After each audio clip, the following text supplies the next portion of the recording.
स्वागत है आपका हमारे एक और नए मिनी ब्लॉग में। तो चलिए आज की कहानी स्टार्ट करते हैं। और कहानी स्टार्ट करने से पहले मैं अपनी थोड़ी आंखें सही कर लेता हूँ, क्योंकि सो के उठ रहा हूँ ना इसलिए। और जैसे ही मैं सो के उठ रहा हूँ, मैं क्या देखता हूँ, हमारे आए हुए हैं चुन्नू और मुन्नू। तो हमने इनको दे दिया है खाना, इन्होंने मस्त पेट भर के खाना खा लिया है। मैं आ गया हूँ अपने नए वाले घर पे, तो मैं भी थोड़ी पेट पूजा कर लेता हूँ।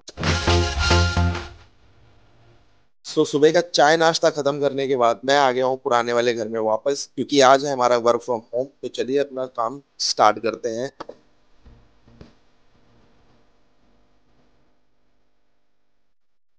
काम करते करते याद आया मुझे जाना है सर्विस सेंटर। तो हमने क्या किया, मस्त चाबी लगाई बाइक में और निकल गए सर्विस सेंटर के लिए।